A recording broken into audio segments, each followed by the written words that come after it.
दोस्तों, ये कहानी पूरी तरह से काल्पनिक है और केवल मनोरंजन के लिए बनाया गया है।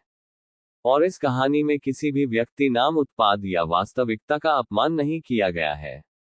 अगर आप लोग हमारे 145 नॉवल बॉय चैनल पर नए हैं तो वीडियो को लाइक और चैनल को सब्सक्राइब जरूर करें, ताकि हम आप तक ऐसी वीडियो पहुंचाते रहें। धन्यवाद। एपिसोड 101, रूप बदलने वाला हथियार। जैसे जैसे रुद्र बोल रहा था, रणवीर का गुस्सा भी बढ़ता जा रहा था। हालांकि रुद्र रणवीर की कैद में था, फिर भी उसके चेहरे पर कुटिल मुस्कुराहट बेकरार थी। रुद्र बोला, जितना मैं तुझे जानता हूं उस हिसाब से जैसे ही मैं इस जगह पर आया तुझे मेरे ऊपर हमला कर देना चाहिए था, पर तूने ऐसा नहीं किया, बल्कि सावधानी का ध्यान रखते हुए अपने शिष्य विवेक को मेरे ऊपर हमला करने के लिए कहा। पर तेरा शिष्य मुझे देखकर बहुत ज्यादा डर गया और तुझे भी समझने में ज्यादा वक्त नहीं लगा।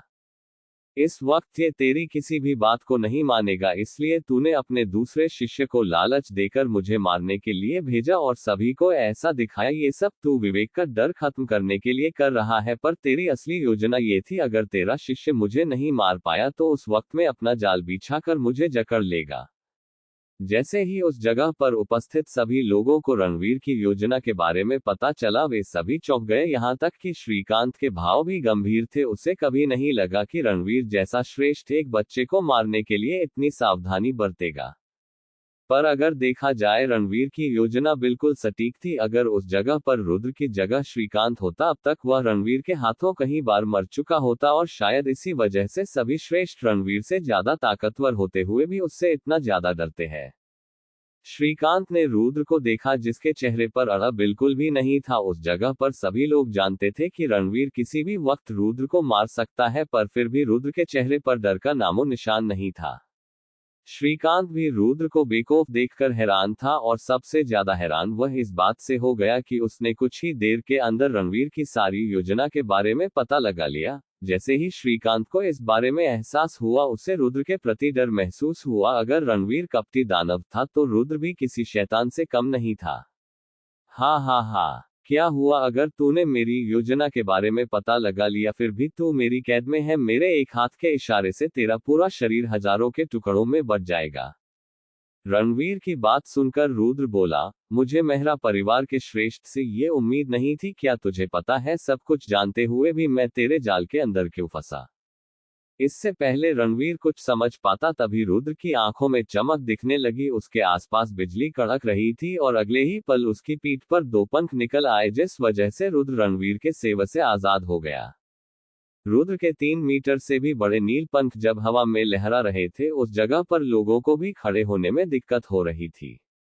ये तो नील फिनिक्स के पंख है। जैसे ही अभिराज को एहसास हुआ, वह चिल्लाया, इसका मतलब उसने नील फिनिक्स के पंखों का इस्तेमाल करके एक शैतानी खजाना बना लिया। मुझे अब समझ में आया, ये सीधा इस जगह पर क्यों आ गया। इसके पास 6ठे स्तर का शैतानी खजाना है, जो उसका रणवीर के खिलाफ बहुत ज्यादा मदद करेगा। हर कोई रुद्र के पास उन पंखों को देखकर बहुत ज्यादा हैरान था, और सबसे ज्यादा हैरान रणवीर था। उसने कभी नहीं सोचा था कि रुद्र जैसे युवा के पास 6ठे स्तर का शैतानी खजाना होगा। इस उड़ने वाले खजाने की मदद से इसकी गति बहुत ज्यादा बढ़ जाएगी, रणवीर ने धीमी आवाज में गुदगुदाया। पर किसी युद्ध के अंदर गति ही सब कुछ नहीं होती। इतना कहने के बाद रणवीर ने अपने दोनों सेवक को रुद्र पर हमला करने के लिए भेज दिया। रणवीर के दोनों सेवक अलग अलग दिशा से रुद्र के ऊपर हमला कर रहे थे, जहां रुद्र उन दोनों सेवक को देखकर भी अपनी जगह पर किसी मूर्ति की तरह खड़ा था। जैसे ही वे दोनों सेवर रुद्र के पास पहुंचे, उन्होंने अपनी दिशा बदल ली। एक सेवर रुद्र के सर की ओर बढ़ रहा था और दूसरा सेवर दिल की ओर। पर इससे पहले वे दोनों सेवर रुद्र के पास पहुंच पाते, तभी रुद्र के पंखों ने अपना रूप बदलकर किसी आध्यात्मिक जानवर के पंजों का रूप ले लिया और उन दोनों सेवक को पलक झपकते ही दूर झटक दिया। नामुमकिन! रणवीर और श्रीकांत एक साथ चिल्लाए, क्योंकि अभी अभी जो उन्होंने देखा था, ऐसा होना बिल्कुल नामुमकिन था। कोई भी आध्यात्मिक या शैतानी हथियार अपना रूप नहीं बदल सकता। उन सभी को हैरान देखकर रुद्र हंसने लगा। उसने कुटिल मुस्कुराहट के साथ कहा, किसने कहा ये पंख शैतानी हथियार है? ये पंख मेरे शरीर का हिस्सा है। मैं इन्हें जब चाहूं तब अपने शरीर के अंदर ले सकता हूं और अपने हिसाब से इनका रूप बदल सकता हूं। रुद्र की बात सुनने के बाद भी किसी को कुछ समझ में नहीं आया, क्योंकि उन्होंने आज से पहले ऐसा कुछ नहीं देखा था। हालांकि रुद्र कितनी भी कोशिश कर ले फिर भी वह उन्हें इस बारे में नहीं समझ पाएगा, यहाँ तक कि भूमि स्वर्ग के लोगों को भी इस बारे में समझाना मुश्किल हो जाएगा। रुद्र ने जिस कला का इस्तेमाल करके अपने शरीर में नील फिनिक्स के पंखों को जोड़ा था, वो कला उसने प्राचीन किताब से प्राप्त की थी, जिसकी मदद से रुद्र छठे स्तर के आध्यात्मिक जानवर के पंखों को अपने शरीर में जोड़ पाया था। रुद्र के पास छठे स्तर के पंख थे, जिसकी मदद से उसकी रफ्तार किसी श्रेष्ठ के समान हो जाएगी और उसके पास किसी के हमले से बचने के लिए पांचवें स्तर के रक्षा कवच सामान शरीर था। हर वक्त शांत रहने वाला रणवीर भी इस बार अपने दांत पीसने पर मजबूर हो गया। उसकी आंखों में गुस्सा था और वह रुद्र को मारना चाहता था। अगले ही पल रणवीर अपनी जगह से गायब हो गया और रुद्र के पीछे से दो सेवर पीछे से आए, पर हर बार की तरह इससे पहले वे सेवर रुद्र के पास पहुंच पाते, रुद्र भी अपनी जगह से गायब हो गया। उसके पंखों की वजह से अब उसकी रफ्तार किसी श्रेष्ठ के समान हो गई थी। वह बड़ी आसानी से उसकी रफ्तार की बराबरी कर सकता था। उस जगह पर मौजूद सभी लोगों को आज पता चला किसी श्रेष्ठ की रफ्तार कितनी ज्यादा होती है। बीच बीच में कड़क रही बिजली उन्हें ये प्रमाण दे रही थी कि वे दोनों आपस में लड़ रहे हैं। हालांकि सभी लोग रुद्र की प्रतिभा देखकर हैरान थे। वह तीसरे सितारे पर होकर चौथे सितारे के मार्शल आर्टिस्ट का बड़ी आसानी से सामना कर रहा था। सभी लोग तीसरे सितारे और चौथे सितारे के अंतर से परिचित थे। एक चौथे सितारे का मार्शल आर्टिस्ट इतना ज्यादा ताकतवर होता है, वह पलक झपकते ही तीसरी सितारे के मार्शल आर्टिस्ट को 3 बार मार सकता है। पर रुद्र बिल्कुल अलग था। वह तीसरे सितारे पर होकर चौथे सितारे के मार्शल आर्टिस्ट का सामना कर रहा था और उसे कड़ी टक्कर भी दे रहा था। अभिराज, जो कि अपनी पल के बिना झपके सामने देख रहा था, उसे आज पता चला उसमें और रुद्र में कितना ज्यादा अंतर है। हालांकि पहले वह रुद्र का सामना कर लेता था, पर अब नहीं लगता वह कभी रुद्र का सामना कर पाएगा।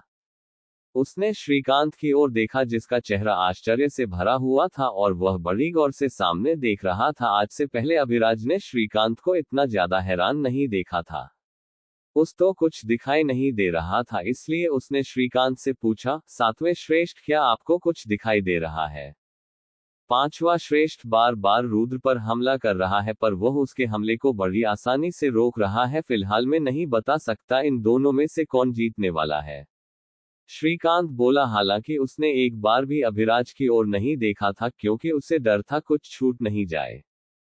श्रीकांत की बात सुनकर अभिराज निराश हो गया, क्योंकि उन दोनों के बीच में अंतर जो बढ़ गया था। वैसे अभिराज और रुद्र दोनों ही तीसरे सितारे पर थे, बल्कि अभिराज तो रुद्र से ज्यादा ताकतवर था। पर कुछ दिन के अंदर रुद्र तीसरे सितारे पर होते हुए इतना ज्यादा ताकतवर हो गया, जो वह एक श्रेष्ठ को इतनी कड़ी टक्कर दे रहा है।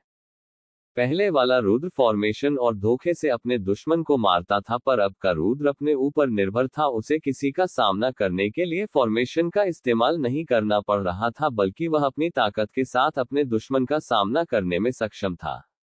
अब आगे क्या होगा? क्या रुद्र रणवीर को मार पाएगा? एपिसोड 102, रणवीर का अपमान। रुद्र के पंख रुक गए और वह दिखाई देने लगा, पर रणवीर उस जगह से गायब था। तभी रुद्र को अपने पीछे से रणवीर के सेवा होने का एहसास हुआ। उसने जल्दी से अपनी पीठ को पंखों से ढक लिया। बूम! आपस में दो धातु के टकराने की आवाज आई। हालांकि रुद्र ने अपनी पीठ को बचा लिया था, पर रणवीर ने उसके पंखों को जकड़ लिया था। तभी अपने चेहरे पर शैतानी मुस्कुराहट के साथ रणवीर तेजी से रुद्र की तरफ आता हुआ दिखाई दिया। उसके हाथ में तीसरे स्तर का शैतानी हथियार था। वह हथियार देखने में किसी नुकीले लोहे की तरह था और यह रणवीर का दूसरा हथियार था। इस बार रणवीर को पूरा विश्वास था कि वह रुद्र को मार डालेगा। उसे अपनी योजना पर पूरा भरोसा था। सबसे पहले उसने अपने चौथे स्तर के हथियार से रुद्र के पंख जकड़ लिए और फिर अचानक रुद्र के सामने आ गया, जिससे उसे सोचने समझने का वक्त नहीं मिलेगा और रणवीर अपने तीसरे स्तर के हथियार से रुद्र को मार डालेगा। जैसे ही रणवीर रुद्र के करीब पहुंचा, वह उसकी कुटिल मुस्कुराहट देखकर सहम गया। रुद्र ने अपने आप में बुद्ध छाया प्रतिरूप। जैसे ही रणवीर ने रुद्र को अपना नुकीला हथियार मारा, वह उस जगह से गायब हो गया, क्योंकि वह रुद्र का प्रतिरूप था। इससे पहले रणवीर कुछ समझ पाता, तभी रुद्र रणवीर के पीछे गया और उसने अपने नुकीले पंखों का इस्तेमाल करके रणवीर की गर्दन पर निशाना साधा। बूम! दोबारा उस जगह पर तरकश ध्वनि पैदा हुई और रणवीर ने दोबारा से रुद्र के पंखों को जकड़ दिया, पर इस बार पासा उल्टा पड़ चुका था। जरा सी गलती और रणवीर का काम तमाम। अगर उसने रुद्र के पंखों को पकड़ने में जरा सी भी ढिल छोड़ी, रणवीर का सर उसके घर से अलग हो जाएगा। रणवीर तनाव में था और उसका सर पसीने में भीग चुका था। तभी रुद्र बेफिक्री से बोला, क्या हुआ? क्या आज तेरा दिमाग घास चरने गया है जो तू बेवकूफों की तरह मुझसे बार बार हार रहा है? अब तक मैं तेरे 1000 टुकड़े कर चुका होता। तेरी किस्मत अच्छी है जो मेरे पास हथियार नहीं। इतना कहने के साथ रुद्र ने रणवीर की बुरी तरह बेइज्जती कर दी। रुद्र ने इस बार रणवीर की बुद्धिमत्ता पर सवाल उठाया था। रणवीर मेहरा परिवार के सभी श्रेष्ठ में सबसे ज्यादा ताकतवर नहीं था, पर फिर भी उसे सबसे ज्यादा ताकतवर माना जाता था, क्योंकि वह अपने दिमाग के बल पर ताकतवर श्रेष्ठ को भी मारने में सक्षम था। कोई रणवीर के चरित्र पर सवाल उठाए उसे बर्दाश्त था, अगर कोई रणवीर को बुरा भला कहे उसे बर्दाश्त था, पर अगर कोई उसकी बुद्धिमत्ता पर सवाल उठाए उसे बिल्कुल भी बर्दाश्त नहीं था। जो कोई भी ऐसा करेगा वह उसे बद से बदतर मौत देना चाहेगा। रणवीर की आंखें लाल हो चुकी थी और उसका शरीर गुस्से में कांप रहा था। रणवीर ने रुद्र से बचने के लिए अपनी पूरी ताकत का इस्तेमाल किया और वह हवा में उड़ गया। वहीं रणवीर को ऐसा करता हुआ देखकर रुद्र के चेहरे पर हल्की मुस्कुराहट थी। उसके पास 6ठे स्तर के आध्यात्मिक जानवर के पंख थे। उसकी रफ्तार भी किसी श्रेष्ठ के समान थी या फिर उससे ज्यादा। अगले ही पहले रुद्र भी आसमान में दिखाई दिया और दोनों दोबारा से गायब हो गए। बेशक उनकी रफ्तार इतनी ज्यादा थी किसी को भी कुछ दिखाई नहीं दे रहा था, बस किसी किसी जगह पर दो किरण दिखाई दे रही थी, कभी पश्चिम की तरफ और अगले ही पल पूर्व की तरफ। हालांकि कभी कभी रोशनी कुछ शिष्य के बराबर से भी जा रही थी। उन दोनों को अपने इतने ज्यादा करीब लड़ते हुए देखकर भी किसी भी शिष्य की हिम्मत उस जगह से जाने की बिल्कुल भी नहीं थी। उनका एक गलत कदम और वे दो टुकड़ों में बट जाएंगे। अगर कोई भी शिष्य गलती से रुद्र और रणवीर के बीच में आ गया, उनका मरना बिल्कुल तय है। उन्हें पता भी नहीं चलेगा और वे मर जाएंगे। जैसे ही सभी शिष्यों को एहसास हुआ कि मौत उनके कितने ज्यादा करीब है, वे डर के मारे कांपने लगे। इधर अभिराज रुद्र और रणवीर को देखने की कोशिश कर रहा था, पर यह बात अलग थी, उसे कुछ भी दिखाई नहीं दे रहा था। अभिराज को अपनी मौत की बिल्कुल भी परवाह नहीं थी, क्योंकि उसकी रक्षा करने के लिए श्रीकांत उसी जगह पर था। वह खुद मर जाएगा पर उसे नहीं मरने देगा। आखिरकार वह आगे जाकर अपने परिवार का मुखिया जो बनने वाला है। अभिराज ये भी जानता था श्रीकांत मेहरा परिवार के लोगों को तभी मारेगा जब उसके ऊपर खतरा आएगा, क्योंकि इस वक्त श्रीकांत पूरे सेन परिवार को प्रतिनिधित्व कर रहा है। वह सेन परिवार का 7वां श्रेष्ठ है। उसका एक गलत कदम दो परिवार के बीच की लड़ाई बन सकता है, इसलिए उसने अब तक प्रिया को बचाने की कोशिश नहीं की। कुछ सेकंड देखने के बाद जब अभिराज को कुछ समझ नहीं आया, उसने दोबारा श्रीकांत से पूछा, 7वें श्रेष्ठ, क्या आप मुझे बता सकते हैं सामने क्या चल रहा है? पर इससे पहले अभिराज अपनी बात पूरी कर पाता तभी श्रीकांत ने उसे चुप रहने का इशारा किया, क्योंकि उसका पूरा ध्यान लड़ाई देखने में था। कुछ देर बाद उसे रुद्र दिखाई दिया जिसके सामने रणवीर खड़ा था। रुद्र के चेहरे पर पहले की तरह हल्की मुस्कुराहट थी और वह कहीं से भी थका हुआ नहीं था। वहीं दूसरी तरफ रणवीर थोड़ा झुका हुआ था और वह थकान के मारे हाफ रहा था। रुद्र के बेपरवाह रवैये को देखकर श्रीकांत भी चौंक गया। उसका यकीन करना मुश्किल हो रहा था कि रणवीर जैसा कपटी दानव रुद्र के सामने हाफ रहा है। तभी अभिराज ने श्रीकांत से पूछा, 7वें श्रेष्ठ, कौन जीता है? हालांकि अभिराज जानता था कि कौन जीतने वाला है, पर फिर भी उसने श्रीकांत से पूछा, जिस पर श्रीकांत ने जवाब दिया, बहुत जल्दी तुम्हें पता चल जाएगा। अब आगे क्या होगा? क्या रणवीर का मरना तय है? एपिसोड 103। अब आया उठ पहाड़ के नीचे। अभिराज ने श्रीकांत से पूछना चाहा कि कौन जीतने वाला है, पर श्रीकांत बोला, बहुत जल्द तुम्हें पता चल जाएगा। पर इससे पहले अभिराज और कुछ कह पाता, चारों तरफ बिजली कड़कने लगी और 6 से 7 शिष्य एक साथ मारे गए। बेशक ये रुद्र का काम था, किसी का धड़ अलग हो गया था या फिर कोई शिष्य बीच से अलग हो गया था। जब अभिराज ने जमीन पर बिखरे अंग देखे, वह सहम गया, यहाँ तक कि अब उसे थोड़ा थोड़ा डर लग रहा था। उसने धीमी आवाज में श्रीकांत से पूछा, श्रेष्ठ, यहाँ पर ये सब क्या हो रहा है? अभिराज की बात सुनकर श्रीकांत ने एक बार भी अभिराज की तरफ नहीं देखा, बल्कि उसकी नजर रुद्र और रणवीर पर थी, जैसे कि वह उन्हें छोड़ने के लिए बिल्कुल भी तैयार नहीं हो। श्रीकांत ने बिना मुड़े अभिराज से कहा, तुम्हारा दोस्त बहुत ज्यादा खतरनाक है, मैंने आज से पहले ऐसा युवा नहीं देखा, जरा उस रणवीर को देखो, मैंने उसे आज से पहले इतने ज्यादा गुस्से में नहीं देखा। अभिराज को कुछ समझ नहीं आया, पर श्रीकांत ने बोलना जारी रखा। रणवीर शुरू से उस युवा पर हमला कर रहा था और वह युवा भी किसी तरह रणवीर के हमले से बच रहा था, पर मैं चौंक तब गया जब रणवीर ने अपनी पूरी ताकत का इस्तेमाल करना शुरू किया। पर लेकिन क्या? अभिराज ने उत्सुकता से पूछा, पर उसका चेहरा गंभीर था। जहां अभिराज की बात सुनकर श्रीकांत के चेहरे पर हल्की मुस्कुराहट आ गई। ये युवा जब चाहे रणवीर को मार सकता है, पर इसने अभी तक रणवीर को नहीं मारा, बल्कि उसके सामने ही मेहरा परिवार के सभी शिष्यों को मार डाला।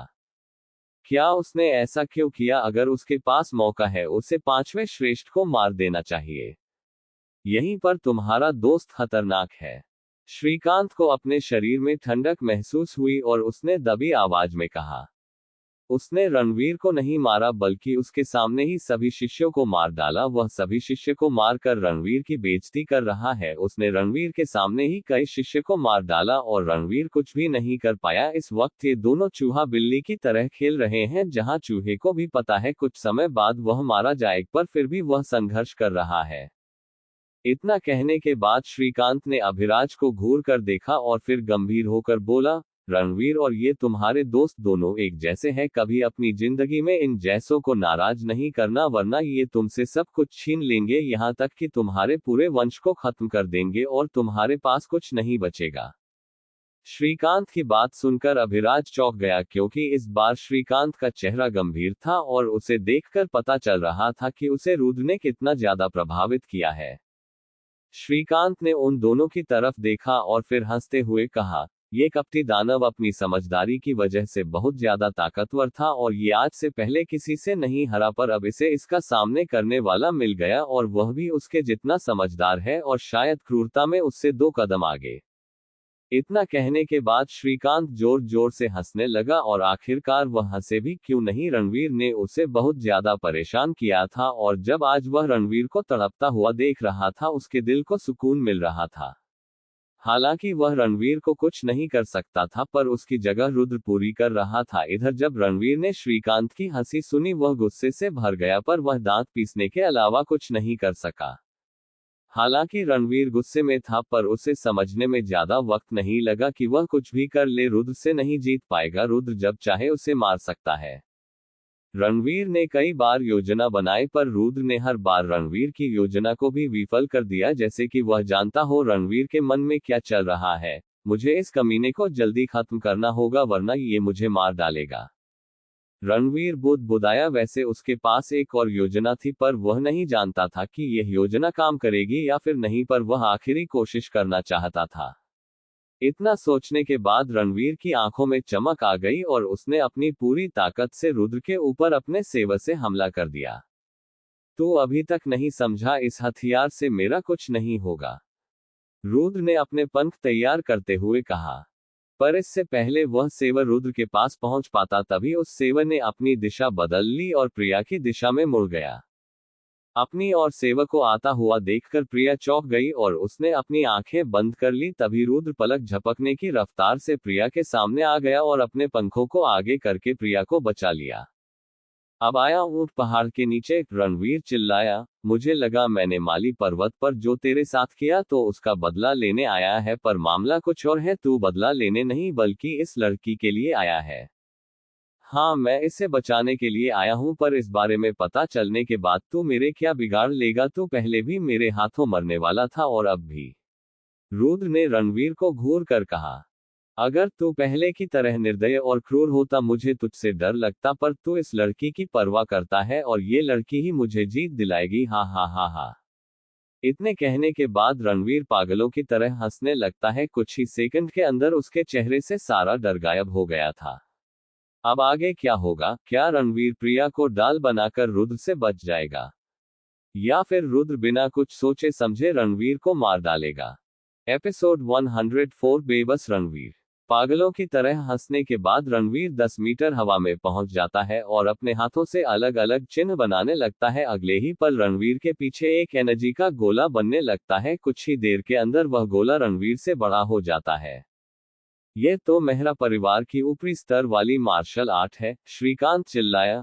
मैं इस मार्शल आर्ट के बारे में अच्छे से जानता हूँ। यह एनर्जी का गोला किसी की भी आत्मा को नष्ट कर देता है। अगर उसने किसी तरह अपनी आत्मा को बचा लिया फिर भी वह बेहोश हो जाएगा और फिर रणवीर नीचे आकर उसे मार देगा। श्रीकांत के ये शब्द रुद्र के कानों में चेतावनी की तरह पड़े। जब रणवीर ने श्रीकांत की बात पर ध्यान दिया, उसने हंसते हुए रुद्र से कहा, बच्चे, अगर तू यहाँ से भागने के बारे में सोचेगा, ये लड़की इस हमले के अंदर जाकर मारी जाएगी, और अगर तू इस लड़की को लेकर भागता है फिर भी तू मेरे हमले से नहीं बच पाएगा। इतना कहने के बाद रणवीर ने रुद्र के सारे रास्ते बंद कर दिए। अगर रुद्र रणवीर के हमले से बचने के बारे में सोचता है तो प्रिया मारी जाएगी, और अगर वह प्रिया को बचाएगा तो वह खुद मारा जाएगा। जब प्रिया को एहसास हुआ कि उसकी वजह से रुद्र की जान खतरे में है, उसने रुद्र का हाथ पकड़कर कहा, यहाँ से चले जाओ। मैं ये जानकर खुशी खुशी मर सकती हूँ, मेरे मरने के बाद तुम मेरे परिवार को बचा लोगे। रुद्र ने प्रिया की बात पर ध्यान नहीं दिया, बल्कि उसने रणवीर को घूरते हुए कहा, ये मेरी है और मेरे होते हुए कोई मेरी चीज को मुझसे नहीं छीन सकता। अच्छा, अगर ऐसी बात है फिर तेरा मर जाना ही सही है।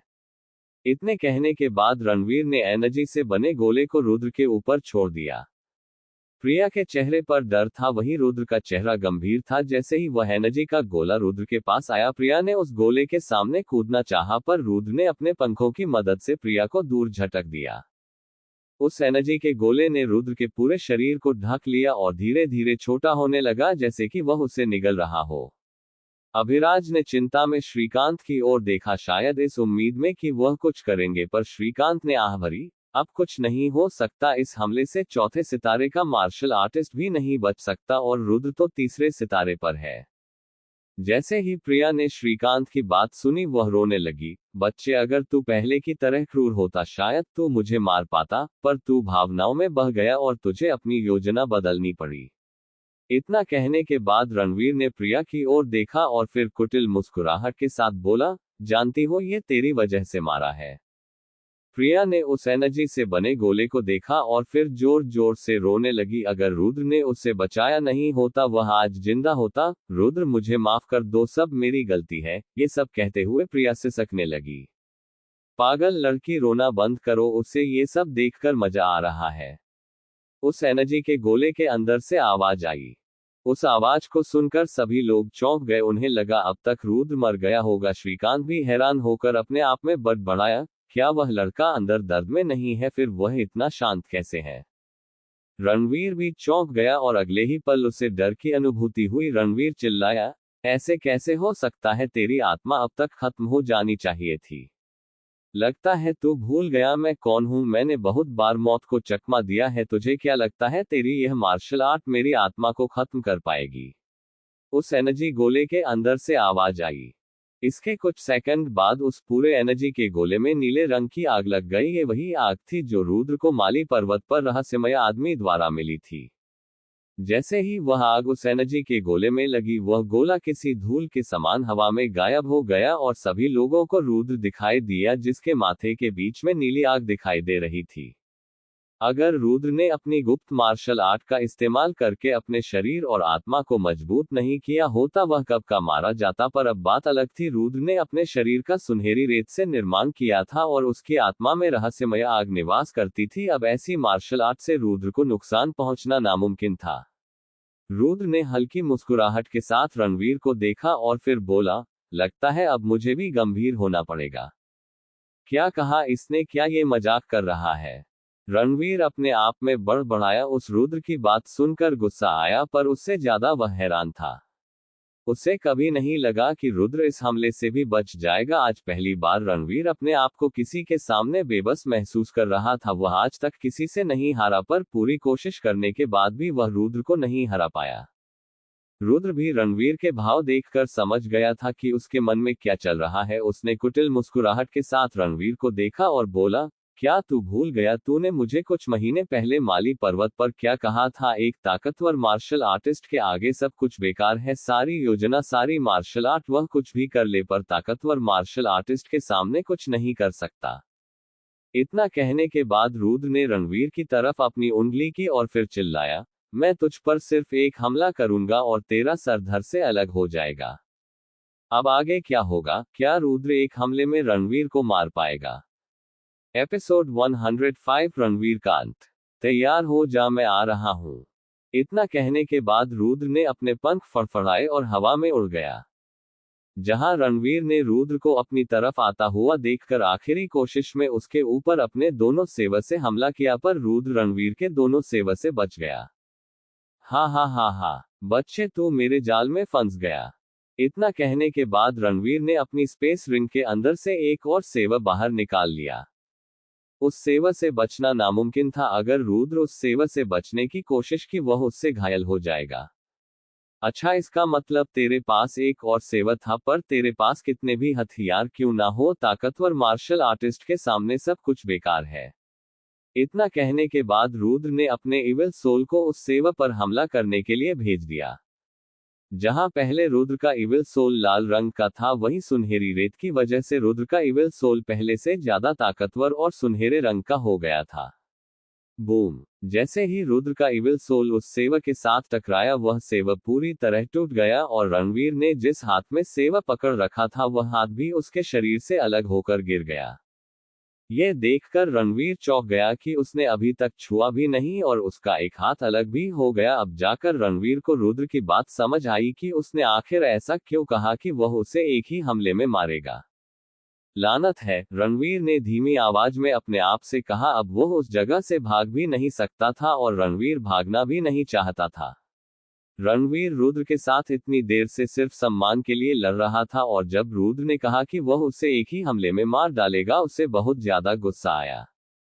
ये किसी श्रेष्ठ के लिए शर्म की बात होगी। वह तीसरे सितारे के मार्शल आर्टिस्ट से एक वार में ही हार गया। उसने गुस्से में अपने दांत पीसे और रुद्र को अपनी तरफ आता हुआ देखकर बोला, मैं भी देखता हूं तू मुझे एक हमले में कैसे मारता है। जैसे ही रुद्र रणवीर के करीब पहुंचा, उसने अपने हाथ के अंदर से तीसरे स्तर का हथियार बाहर निकाल लिया, जो किसी हड्डी के समान 30 सेंटीमीटर बड़ा और सामने से नुकीला था। उस नुकीले हथियार को देखकर रुद्र ने पीछे हटने की बजाय अपने हाथ का मुक्का बना लिया और उस नुकीले हथियार पर हमला कर दिया। यह देखकर रणवीर के चेहरे पर मुस्कुराहट आ गई। बेशक अगर कोई मार्शल आर्टिस्ट तीसरे सितारे के हथियार पर सीधा हमला करेगा, उसका घायल होना निश्चित है, पर जब कर्कश आवाज हुई, उससे पता चला उसका हथियार 2 टुकड़ों में बट गया। नामुमकिन, तूने ये कैसे किया? पर इससे पहले रणवीर अपनी बात पूरी कर पाता, तभी रुद्र ने उसके सर पर अपना मुक्का झड़ दिया और रुद्र के हमले में इतनी ज्यादा ताकत थी, उसी हमले के साथ रणवीर का सर उसके धड़ से अलग हो गया।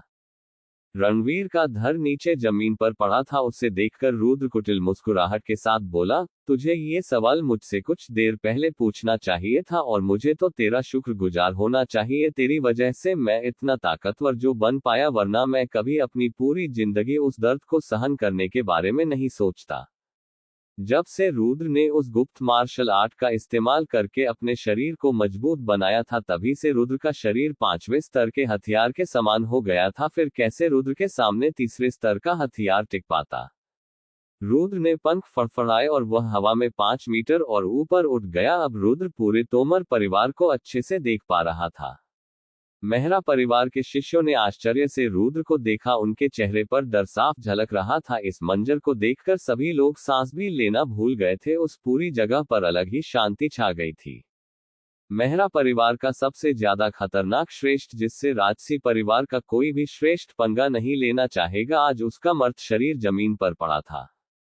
किसी ने भी कल्पना नहीं की थी कि कपटी दानव इस तरह मारा जाएगा। कपटी दानव के बारे में कौन नहीं जानता था। सभी लोगों का मानना था, अगर उसके सामने राजगिरी महाद्वीप का सबसे ताकतवर मार्शल आर्टिस्ट भी आ जाए, फिर भी वह उससे बचने में कामयाब हो जाएगा। पर आज उसका अंत एक युवा द्वारा हुआ था, जो कि तीसरी सितारे पर था।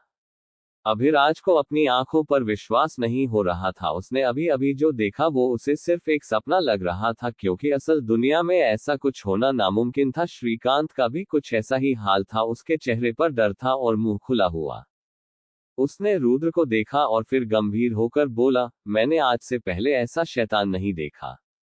रुद्र की तिरछी नजर मेहरा परिवार के शिष्यों पर पड़ी, जहां जैसे ही सभी शिष्यों को एहसास हुआ कि रुद्र उन्हें देख रहा है, सभी तीतर भीतर हो गए। बेशक उन्हें रुद्र के हाथों मरना नहीं था। उन सभी शिष्यों को देखकर रुद्र के चेहरे पर हल्की मुस्कुराहट आ गई और वह अपने आप में बड़बड़ाया, इसका मतलब वो कमीना इस बार भी भाग गया, पर अगली बार में उसे भागने नहीं दूंगा। रुद्र नीचे आ गया और उसने प्रिया को देखा और फिर उसे अपनी बाहों में उठा लिया। रुद्र को ऐसा करता हुआ देखकर अभिराज को गुस्सा आया और वह बोला, ओ रुक, तू ये क्या कर रहा है? पर रुद्र ने अभिराज की बातों पर ध्यान नहीं दिया और प्रिया को लेकर उस जगह से उड़ गया। अब आगे क्या होगा? आखिरकार रुद्र प्रिया को लेकर किस जगह पर गया और रुद्र किस कमीन की बात कर रहा था जो उस जगह से भाग गया? अगर आपको पता है जरूर बताइए। एपिसोड 106 प्रिया से अलविदा।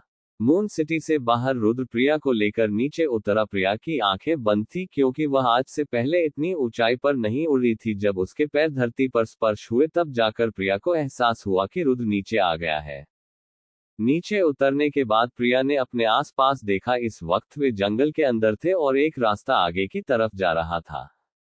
प्रिया हैरान थी और वह अपनी बड़ी बड़ी आंखों से आसपास की जगह देख रही थी क्योंकि उसने आज से पहले इस तरह की जगह नहीं देखी थी, या फिर हम कह सकते हैं प्रिया आज पहली बार इस जगह पर आई है।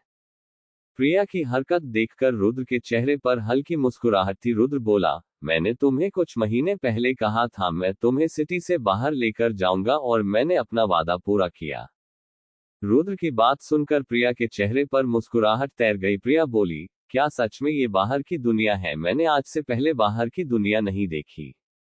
पर इससे पहले प्रिया और कुछ कह पाती तभी रुद्र ने गंभीर होकर कहा, प्रिया अब मुझे यहाँ से जाना होगा। कुछ ही पल के अंदर प्रिया की मुस्कुराहट चली गई और उसकी नजरें रुद्र पर टिक गई। क्या तुम मुझे बता सकते हो तुम किधर जाने वाले हो? प्रिया ने उदास मन के साथ कहा, मुझे नहीं पता। रुद्र ने गहरी सांस ली और प्रिया से कहा, रुद्र वर्मा परिवार से बाहर 2 काम करने के लिए निकला था, जिसमें पहला काम नर्क द्वार को ढूंढना था और दूसरा काम वर्मा परिवार को ताकतवर बनाने के लिए श्रेष्ठ ढूंढना था ताकि रुद्र उन श्रेष्ठ को वर्मा परिवार के अंदर भर्ती करा सके। जब प्रिया ने देखा रुद्र अपना फैसला नहीं बदलने वाला, उसने धीमी आवाज में कहा, क्या मैं तुम्हारे साथ चल सकती हूँ? नहीं, रुद्र ने तुरंत मना किया, तुम बहुत ज्यादा कमजोर हो और मेरे साथ तुम्हारा आना सही नहीं होगा। प्रिया उदास हो गई और उसने अपना सर नीचे झुका लिया। कहीं ना कहीं वह भी जानती थी कि वह रुद्र के ऊपर बोझ बनकर रहेगी, इसलिए उसने भी रुद्र से जिद नहीं की। तभी रुद्र ने हल्की मुस्कुराहट के साथ कहा, और वैसे भी तुम्हें अपने परिवार का ख्याल रखना है, तुम्हें अभिराज के पास जाना चाहिए। जितना मैं उसे जानता हूं वह तुम्हारे परिवार को अपने साथ लेकर जाने के लिए तैयार हो जाएगा। रुद्र की बात सुनकर उसने अपना सर ऊपर उठाया और हाँ में सर हिलाया। अपने परिवार को इस हालत में छोड़ना सही नहीं होगा। उसने वापस जाने का फैसला किया, पर फिर भी रुद्र का साथ छोड़ने में वह झिझक रही थी। हाँ, अब वक्त आ गया है। इतना कहने के बाद रुद्र मुड़ा और उस जगह से जाने लगा। प्रिया की आंखें नम थी और वह रुद्र को जाते हुए देख रही थी। तभी प्रिया चिल्लाई, रुद्र हम दोबारा कब मिलेंगे?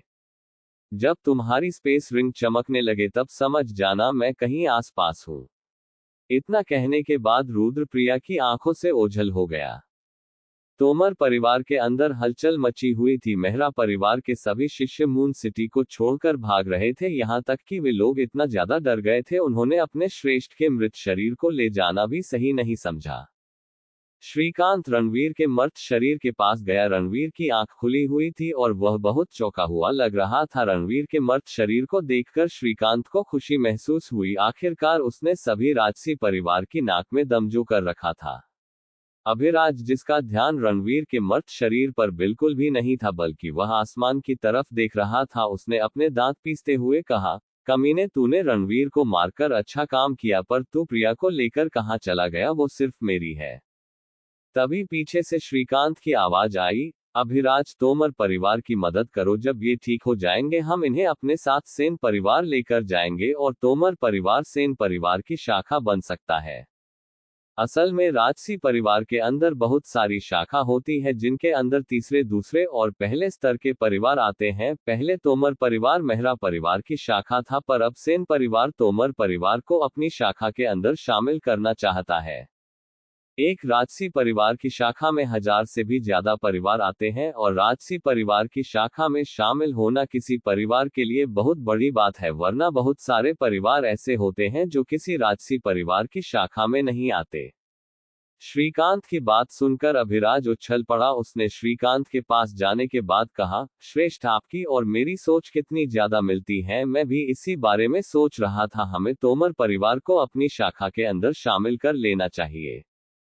मैं तुम्हारी तरह बिल्कुल भी नहीं सोचता।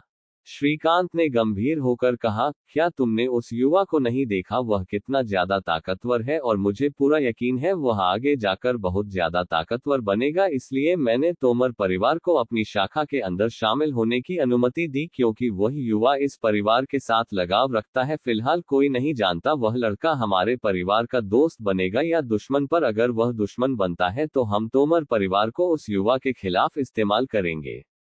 श्रीकांत की बात सुनकर अभिराज की हंसी गायब हो गई। उसने श्रीकांत के साथ व्यंग्य करते हुए कहा, इसका मतलब आप तोमर परिवार की मदद मेरी वजह से नहीं बल्कि उस कमीने की वजह से कर रहे हैं। इसी बात को सोचकर अभिराज को अपने ऊपर शर्म आ रही थी। अगर प्रिया को ये बात पता चल गई वह उसे क्या मुंह दिखाएगा। हालांकि अभिराज अपने दांत पीसते हुए तोमर परिवार की मदद करने के लिए चला गया, क्योंकि उसकी शुरू से ही योजना तोमर परिवार की मदद करने की थी। अब आगे क्या होगा? मून सिटी से जाने के बाद अब रुद्र कहाँ जाएगा और क्या वह नर्क द्वार ढूंढ पाएगा? एपिसोड 107, युद्ध की संभावना। एक महीने बाद राजगिरी महाद्वीप की राजधानी मालवीगढ़ के शाही बगीचे में दो बूढ़े बैठकर शतरंज खेल रहे थे। उनमें से एक बूढ़ा कमजोर था जिसने शाही पोशाक पहन रखा था। वहीं दूसरा बूढ़ा सोच में था और उसने नीले रंग का पोशाक पहन रखा था, पर उसकी आभा प्रभावशाली थी। जो कोई भी सिपाही उस बूढ़े व्यक्ति की ओर देखता उसकी आंखों में उस बूढ़े व्यक्ति के लिए सम्मान दिखाई देता। तभी उस जगह की शांति को भंग करते हुए एक मोटा युवा उन दोनों की तरफ चिल्लाते हुए गया, पिताजी, पिताजी, एक बहुत बड़ी खबर है। पर इससे पहले वह उन बुओं की तरफ पहुंच पाता तभी वह लुढ़क कर गिर गया और उसका हाथ सीधा शतरंज पर जाकर गिरा, जिस वजह से उनका सारा खेल खराब हो गया। ये मोटा युवा और कोई नहीं बल्कि तीसरा राजकुमार राजीव था, और जिसने शाही पोशाक पहन रखा था वह पूरे राजगिरी महाद्वीप का सम्राट और राज परिवार का मुखिया था। सम्राट ने अपने सर पर हाथ रखा और फिर धीमी आवाज में राजीव से कहा, मैंने तुम्हें कितनी बार कहा है, समस्या कितनी भी बड़ी क्यों ना हो उसका सामना शांति से करना, और क्या तुम्हें दिख नहीं रहा मैं श्रेष्ठ उत्तम के साथ शतरंज खेल रहा हूं? हाँ पिताजी, मैं अपनी गलती मानता हूं। राजीव ने उन दोनों को प्रणाम किया और अपने माथे से पसीना पहुंचा। बोलो क्या हुआ?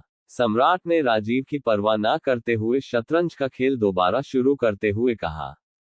वही सम्राट की बात सुनकर पहले राजीव ने गहरी सांस ली और फिर बोला, संदेश के अनुसार मुझे सम्राट को बताना है, मेहरा परिवार का 5वां श्रेष्ठ रणवीर मारा गया।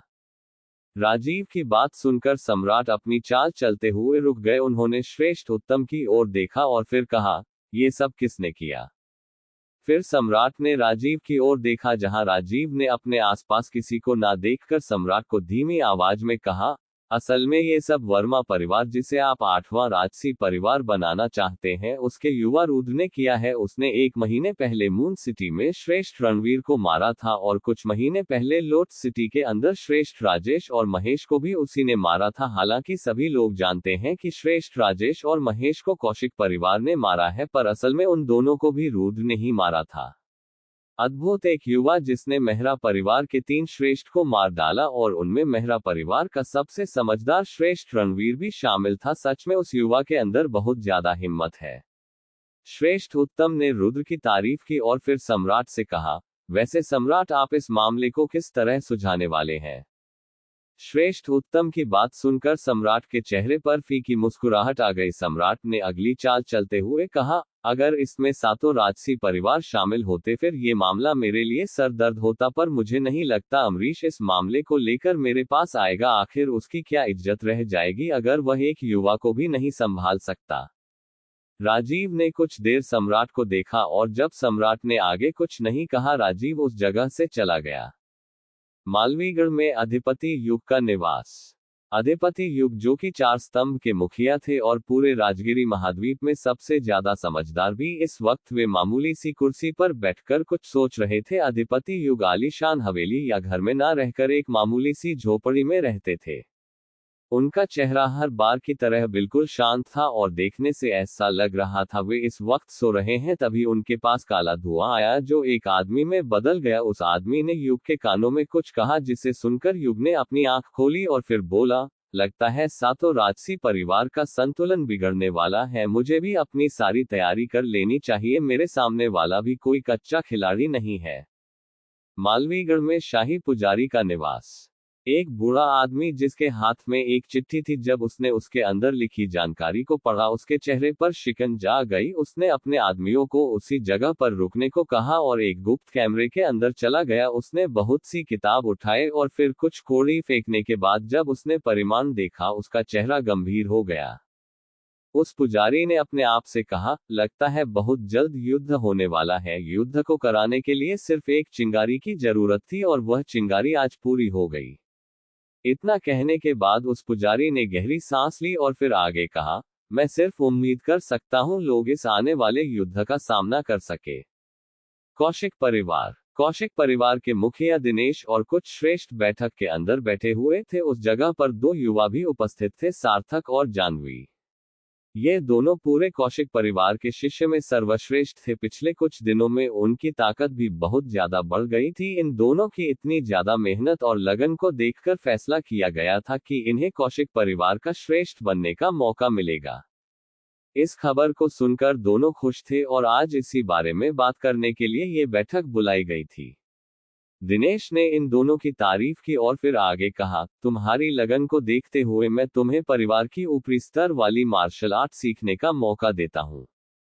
दिनेश की बात सुनकर दोनों के चेहरे पर हल्की मुस्कुराहट आ गई। आखिर यह उनके लिए बहुत बड़ी बात थी। ऊपरी स्तर की मार्शल आर्ट सीखना कोई आम बात नहीं थी। ये मार्शल आर्ट सिर्फ परिवार के श्रेष्ठ ही सीख सकते हैं और वैसे भी ये दोनों आगे जाकर कौशिक परिवार के श्रेष्ठ बनने वाले हैं, इसलिए आज उन्हें ये मार्शल आर्ट दी जा रही थी।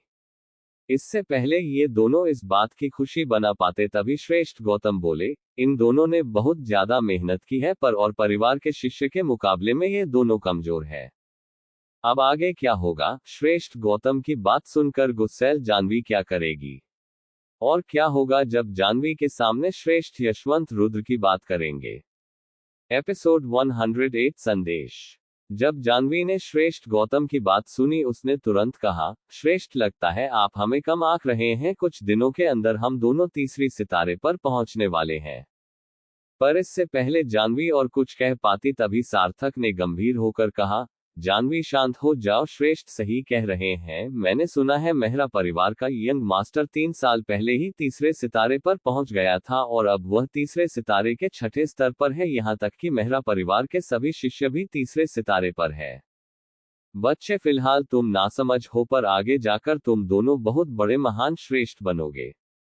मास्टर यशवंत ने अपने कंधे पर बैठे चील को सहलाते हुए कहा। ये चील और कोई नहीं बल्कि वही शैतानी चील थी जिसकी एक आंख सुनहरी थी। अगर रुद्र के पास उस चील के अंदर से वह आंख निकालने का कोई रास्ता होता वह उस चील को यशवंत के हवाले कभी नहीं करता।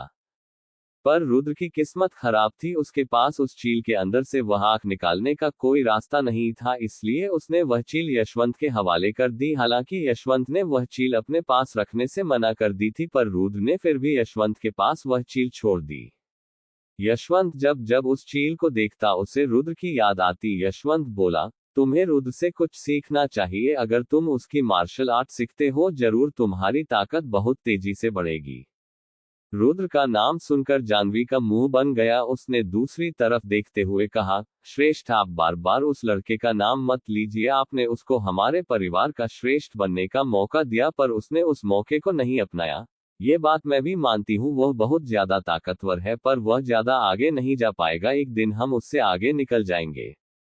अगर देखा जाए जानवी जो कह रही थी वह सच भी था। बिना किसी बड़े परिवार की मदद से रुद्र अपनी ताकत को जल्दी नहीं बढ़ा पाएगा क्योंकि ताकत बढ़ाने के लिए मार्शल आर्ट दवाएं और अलग अलग तकनीक की जरूरत पड़ती है जो एक बड़ा परिवार ही आपको दे सकता है। अगर रुद्र कौशिक परिवार का श्रेष्ठ बन जाता उसे ये सब चीज मिलती और उसकी ताकत बहुत जल्दी बढ़ती, पर रुद्र ने कौशिक परिवार का श्रेष्ठ बनने से मना कर दिया जिस वजह से उसकी ताकत इतनी जल्दी बढ़ना नामुमकिन था। पर इससे पहले जाह्नवी रुद्र के ऊपर और कोई टिप्पणी दे पाती तभी कमरे के अंदर एक संदेश वाहक भागता हुआ आया। श्रेष्ठ, मुझे माफ करना, पर इस बारे में जानना आपके लिए बहुत ज्यादा जरूरी है। उस संदेश वाहक की बात सुनकर गौतम ने उसके हाथ से संदेश उठाया और उसे पढ़ने लगा। अगले ही पल गौतम चौंक गया और फिर उसके चेहरे पर हल्की मुस्कुराहट आ गई। गौतम के भाव देखकर यशवंत हैरान था। वह भी जानना चाहता था ऐसी कौन सी खबर है जिस बारे में जानकर श्रेष्ठ गौतम भी चौंक गए। उसने गौतम से संदेश प्राप्त किया और खुद पढ़ने लगा। अगले ही पल यशवंत ने चीख मारी, क्या? और फिर उसके चेहरे पर भी मुस्कुराहट आ गई। तुम सच में मेरे भाई बनने के लायक हो। आज से मेरे ऊपर तुम्हारा एक और एहसान चढ़ गया। यशवंत और गौतम के भाव देखकर दिनेश ने उनके हाथ से वह संदेश ले लिया और सबको पढ़ते हुए सुनाया। 17 वर्षीय युवा रुद्र ने मून सिटी के अंदर मेहरा परिवार के 5वें श्रेष्ठ रणवीर को मार डाला। इस खबर को सुनकर सभी श्रेष्ठ चौंक गए। बहुत ही कम लोग ऐसे थे जो रणवीर के बारे में नहीं जानते थे। पूरे राजगिरी महाद्वीप में रणवीर की छवि अलग थी और सभी लोग उसे कपटी दानव के नाम से जानते थे। सातों परिवार के सभी श्रेष्ठ के लिए रणवीर किसी सरदर्द से कम नहीं था और शायद यही वजह थी आज तक किसी भी श्रेष्ठ ने मेहरा परिवार के इलाके में कदम नहीं रखा, क्योंकि उनके इलाके में कदम रखना कपटी दानव के जाल में फंसने के बराबर था। यशवंत को भी जाल के अंदर फंसाने वाला और कोई नहीं बल्कि रणवीर था और मास्टर राजेश ने रणवीर की मदद से ही यशवंत की सुनहरी आंख चुराई थी। अगर यशवंत को कभी मौका मिलता वह रणवीर को अपने हाथों से मारना चाहता, पर यह काम रुद्र ने कर दिया। आज रुद्र ने उसके दोनों दुश्मन को मारकर उसके ऊपर एहसान किया था। अगले ही पल उस शांत माहौल में दिनेश की हंसी गूंज गई। उसने परिवार का मुखिया होने के नाते सभी श्रेष्ठ के सामने एक फैसला सुनाया। आज से वर्मा परिवार की सुरक्षा और भी कड़ी कर दी जाए और आज ही वर्मा परिवार के अंदर कुछ सिपाही को भेज दो। अपना फैसला सुनाने के बाद दिनेश ने सभी श्रेष्ठ की ओर देखा और फिर आगे कहा, क्या आपको मेरे इस फैसले से कोई दिक्कत है? कुछ पल सभी श्रेष्ठ ने दिनेश को देखा और फिर अपनी नजरें नीचे झुका ली। किसी को भी दिनेश के फैसले से आपत्ति नहीं थी। आज वे भी श्रेष्ठ दिनेश के फैसले से सहमत थे जो रुद्र को कमजोर मानते थे। उन्हें लगता था मास्टर गौतम, ओमवीर और यशवंत बस एक युवा की झूठी तारीफ कर रहे हैं जिससे वह उसे कौशिक परिवार का श्रेष्ठ बना दे, पर उन्हें कहाँ पता था ये युवा कुछ ऐसा करके दिखाएगा जो कोई श्रेष्ठ अपने सपने में भी नहीं कर सकता। सार्थक और जाह्नवी भी इस खबर को सुनकर हैरान थे। उन्होंने भी कपटी दानव के किस्से सुन रखे थे। पहले उन्हें लगा कि उन्होंने रुद्र का नाम गलत सुन लिया है, पर बाद में उन्हें एहसास हुआ कि ये सच में वर्मा परिवार का सलाहकार रुद्र है। अब आगे क्या होगा? जब ये बात पूरे राजगिरी महाद्वीप पर फैल जाएगी तब क्या होगा? और इस खबर को सुनकर मेहरा परिवार क्या करेगा?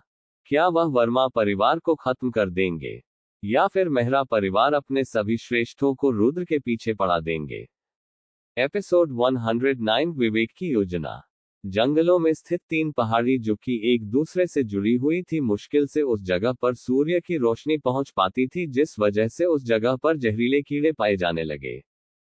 सूर्य की रोशनी ना पहुंचने के कारण उस जगह पर दुर्लभ जड़ी बूटियां मिलना स्वाभाविक था, जिस वजह से हजारों लोग हर साल उस जगह पर अपनी जान जोखिम में डालकर उन जड़ी बूटियां को ढूंढने लगे, पर बहुत ही कम लोग ऐसे थे जो उस जगह से बचकर बाहर आए। धीरे धीरे सभी लोगों ने उस जगह को काली पहाड़ी के नाम से पुकारना शुरू कर दिया। करीबन आज से 1100 साल पहले उस जगह पर एक समूह आया। उन्होंने उस खतरनाक जगह को अपना घर बना लिया और जहरीले कीड़ों से बचने के लिए 5वें स्तर की फॉर्मेशन बनाई। वे लोग और कोई नहीं बल्कि मेहरा परिवार से थे। दुर्लभ जड़ी बूटियों और इतनी खतरनाक जगह होने के बाद मेहरा परिवार ने बहुत ज्यादा तरक्की की और अपना स्थान राजसी परिवार में बनाया। वर्तमान समय मेहरा परिवार के मुखिया अमरीश अपने सिंहासन पर बैठे हुए चिंतित दिख रहे थे। कुल 12 कुर्सियों में से 9 कुर्सियों पर मेहरा परिवार के श्रेष्ठ बैठे हुए थे और 3 कुर्सियां खाली थी। जब जब अमरीश की नजर उन खाली कुर्सियों पर जाती उसे अपने दिल में दर्द महसूस होता, और हो भी क्यों ना, किसी परिवार के लिए श्रेष्ठ उस परिवार की ताकत होती है। मेहरा परिवार में कुल 12 श्रेष्ठ थे, जिनमें से 3 श्रेष्ठ एक युवा द्वारा मारे गए। तेरे कहने का मतलब है मेहरा परिवार के 3 श्रेष्ठ एक बच्चे द्वारा मारे गए? अमरीश चिल्लाया।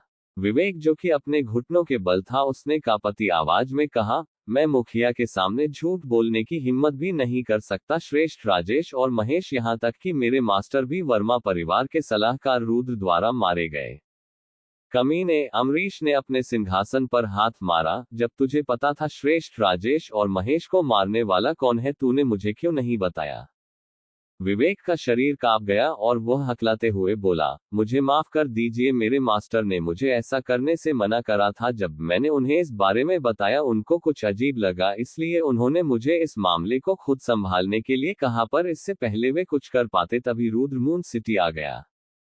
ये सब कहते हुए विवेक का शरीर पूरा पसीने से भीग गया था। हालांकि सभी श्रेष्ठ स्पष्ट थे कि इसमें विवेक की कोई गलती नहीं है, पर फिर भी कोई भी श्रेष्ठ विवेक को माफ करने के लिए तैयार नहीं था।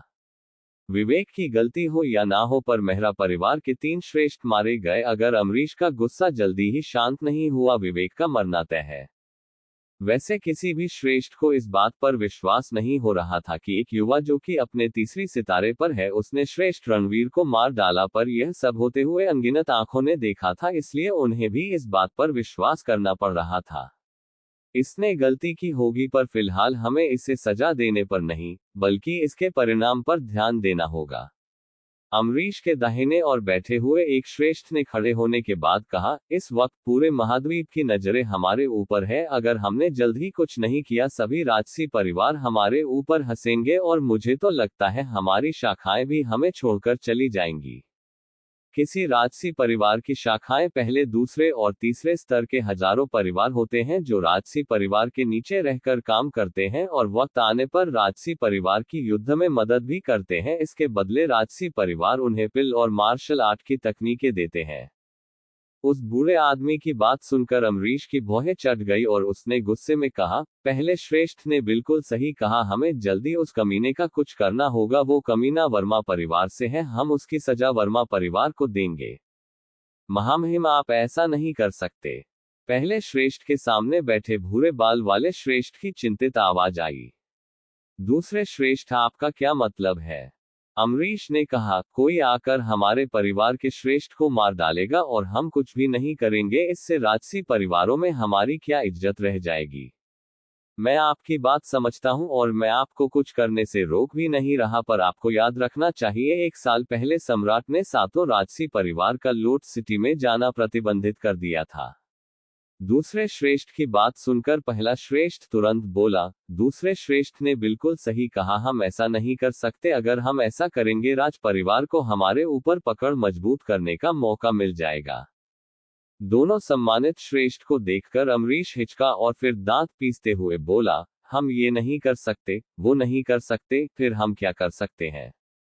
अमरीश की बात सुनकर पहला श्रेष्ठ भी चुप हो गया। अमरीश ने आह भरी और फिर आगे कहा, अगर 5वां श्रेष्ठ होता, वो जरूर मुझे मुसीबत से निकलने का सुझाव देता। उस कमीने ने मेरा सबसे समझदार श्रेष्ठ छीन लिया। बस तू मुझे एक बार मिल जा, मैंने भी तेरी खाल शरीर से अलग ना कर दी। मेरा नाम भी अमरीश नहीं। उन सभी को चिंतित देखकर घुटनों के बल बैठे हुए विवेक ने अपनी नजरें नीचे झुकाकर अमरीश से कहा, महामही, क्या ये शिष्य आपको इस बारे में समाधान बता सकता है? बड़ों की बैठक कोई ऐसी चीज नहीं है जिसमें बच्चे बोल सके। अमरीश ने बिना विवेक की तरफ देखे कहा। पर जब उसे पहले श्रेष्ठ का इशारा मिला, वह रुक गया। आपको इसे एक मौका देना चाहिए। ये श्रेष्ठ रणवीर का शिष्य था, इसने जरूर अपने गुरु से बहुत कुछ सीखा होगा। पहले श्रेष्ठ की बात सुनकर रणवीर ने कुछ देर सोचा और फिर विवेक को बोलने का मौका दिया। अब आगे क्या होगा? आखिरकार विवेक के पास ऐसी कौन सी योजना है जिसकी वजह से मेहरा परिवार की सारी दिक्कत दूर हो जाएगी? एपिसोड 110, मारने का आदेश। अमरीश से अनुमति मिलने के बाद विवेक बोला, महामहिम, मुझे भी ऐसा लगता है, हमें वर्मा परिवार के ऊपर हमला नहीं करना चाहिए। वर्मा परिवार रुद्र की वजह से है, हमें बस रुद्र को मारना है, वर्मा परिवार अपने आप खत्म हो जाएगा। विवेक की बात सुनकर अमरीश की आंखें चमक गई और उसने विवेक को आगे बोलने के लिए कहा। वही विवेक के चेहरे पर मुस्कुराहट आ गई और उसने आगे कहा, जैसे कि सम्राट ने आदेश दिया है, कोई भी राजसी परिवार से लोट सिटी नहीं जा सकता, पर मैंने पता किया है, रुद्र लोट सिटी नहीं है, बस हमें उसे मारने की जरूरत है। पर हम उसे ढूंढेंगे कैसे? अमरीश ने विवेक से सवाल किया। आप पूरे साम्राज्य में रुद्र को मारने का आदेश जारी कीजिए। विवेक ने अपनी क्रूर योजना का खुलासा किया। जब सभी लोग उसके पीछे पड़ जाएंगे तब उसके पास लोट सिटी जाने के अलावा कोई रास्ता नहीं रहेगा और हम लोट सिटी के बाहर उसका इंतजार करेंगे। विवेक की बात सुनकर अमरीश के चेहरे पर मुस्कुराहट आ गई और उसने चिल्लाकर कहा, बहुत अच्छे, हम यही करेंगे। कुछ समय बाद एक सिपाही आया जिसे अमरीश ने कहा, मेरे नाम पर एक आदेश जारी करो। जो कोई भी उस कामिनी के बारे में बताएगा उसे हम अपनी शाखा में शामिल कर लेंगे और जो कोई उसका सर लेकर आएगा उसे हम अपनी शाखा में प्रथम स्थान देंगे, जिसका दबदबा बाकी 1000 परिवारों पर रहेगा। इतना कहने के बाद अमरीश जोर जोर से हंसने लगा। जहां अपनी योजना को सफल होते हुए देखकर विवेक के चेहरे पर कुटिल मुस्कुराहट आ गई। उसने धीमी आवाज में अपने आप से कहा, क्या हुआ अगर मैं तुझे नहीं मार सकता, पर अब तेरे पीछे पूरा राजसी परिवार है, मैं भी देखता हूं तू कैसे बचता है। जैसा मैंने सोचा था ये बच्चा ये सब अपना बदला पूरा करने के लिए कर रहा है। पहले श्रेष्ठ मुस्कुराया, पर मुझे कोई फर्क नहीं पड़ता, इसकी योजना बिल्कुल सटीक है, वो कमीना इस योजना में जरूर फंसेगा। दूसरा श्रेष्ठ बोला, महामहिम, भले ही आपने उसे मारने का आदेश जारी किया हो, पर मुझे नहीं लगता कमजोर परिवार उसके सामने टिक पाएंगे। ये काम हम श्रेष्ठ को ही करना होगा। तो फिर ठीक है, श्रेष्ठ को भेजकर उसे मरवा डालते हैं, अमरीश ने सुझाव दिया। पर पहले श्रेष्ठ ने अमरीश की बात को इनकार करते हुए कहा, उसने हमारे सबसे काबिल श्रेष्ठ को मारा है, मुझे नहीं लगता छठे श्रेष्ठ से ऊपर कोई भी हमारी मदद कर पाएगा। इतना कहने के बाद पहले श्रेष्ठ ने छठे श्रेष्ठ की ओर देखा, जिसकी उम्र लगभग 30 साल के आसपास थी। वह श्रेष्ठ इस वक्त उनकी बातों में बिल्कुल भी रुचि नहीं ले रहा था, बल्कि वह शीशे में अपने आप को देख रहा था। पहले श्रेष्ठ ने छठे श्रेष्ठ की ओर देखा और फिर कहा, इस काम के लिए श्रेष्ठ पवन बिल्कुल सही रहेंगे। उन्होंने अपने शरीर को सुनहरी रेत और ज्वाला से सींचा है। इससे पहले पहला श्रेष्ठ और कुछ बोल पाता तभी पवन बोला, मेरी तरफ मत देखो, मैं तुम्हारे इस काम को नहीं करने वाला। इतना कहने के बाद पवन ने कुछ सोचा और फिर हल्की मुस्कुराहट के साथ कहा, और वैसे भी मेरे पास वक्त नहीं है, मुझे बहुत जल्द कमल इमारत जाना है। क्या उन पिल वाली औरत का नाम लेना जरूरी था? उस जगह पर जाने से जरूरी तुम्हारे लिए यहीं पर रहकर परिवार की मदद करना ज्यादा जरूरी होना चाहिए था, अमरीश गुस्से में चिल्लाया। दूसरे श्रेष्ठ ने बात को संभाला और फिर अमरीश का गुस्सा शांत कराते हुए कहा, महामहिम, हम सभी जानते हैं कमल इमारत औरतों से भरी है, पर फिर भी वे लोग 7 राजसी परिवार में से एक है। उन्होंने छठे श्रेष्ठ को आमंत्रित किया, शायद उन्हें छठे श्रेष्ठ की जरूरत है। उन औरतों को हमारी जरूरत कब से पड़ गई, एक दिन में खुद उस जगह पर जाऊंगा और उस पूरी जगह पर कब्जा कर लूंगा, अमरीश ने सतरंगी ढंग से कहा। पहले श्रेष्ठ ने अमरीश की हाँ में हाँ मिलाए और फिर विवेक की तरफ देखते हुए बोला, महामहिम, मैं चाहता हूं कि आप विवेक को मेरी देखरेख में छोड़ दीजिए, मैं इसे 5वें श्रेष्ठ की जगह पर तैयार करूंगा। पहले श्रेष्ठ की बात सुनकर अमरीश ने कुछ देर विवेक को घूरा और फिर कहा, ठीक है, इस बच्चे को अगले कपटी दानव के रूप में तैयार करो, हा हा हा हा।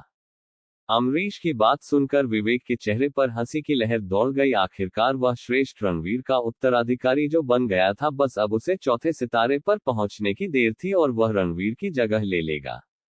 इधर सोम पर्वत पर अंगद एक गुफा के अंदर बैठकर अपनी मार्शल आर्ट का अभ्यास कर रहा था। उसके शरीर पर बहुत से घाव थे। जब जब वह इस मार्शल आर्ट का इस्तेमाल करता था, उसके शरीर से कई ऊर्जा बाहर निकलती थी और उसके शरीर के चारों तरफ घूमने के बाद वापस उसके शरीर के अंदर चली जाती थी। अंगद, जो कि अपने पिछले मार्शल आर्ट की वजह से पहले सितारे से ऊपर नहीं पहुंच सकता था, चाहे वह कितनी ही मेहनत क्यों ना कर ले, शायद इसी वजह से तीसरे स्तर के परिवार कभी दूसरे या पहले स्तर पर नहीं पहुंच सकते, क्योंकि उनके पास ऐसी कोई मार्शल आर्ट नहीं होती जिसकी मदद से वे पहले सितारे से ऊपर पहुंच सके। पर रुद्र ने अंगद को जो मार्शल आर्ट दी थी वह सभी मार्शल आर्ट से बिल्कुल अलग थी। हालांकि उस मार्शल आर्ट का इस्तेमाल करते वक्त अंगद को असहनीय दर्द हुआ था, पर उसे उसके बदले में ताकत भी मिली थी। अभी अंगद अपनी मार्शल आर्ट का अभ्यास ही कर रहा था, तभी उसके पीछे छाया दिखाई दी, जिसे महसूस करके अंगद के चेहरे पर मुस्कुराहट आ गई। अब आगे क्या होगा? आखिरकार वह छाया कौन थी जिसे देखकर अंगद के चेहरे पर मुस्कुराहट आ गई? और रुद्र 1 महीने से क्या कर रहा है और इस वक्त वह किस जगह पर है? नेक्स्ट पार्ट सुनने के लिए आप लोग हमारे चैनल पर बने रहे।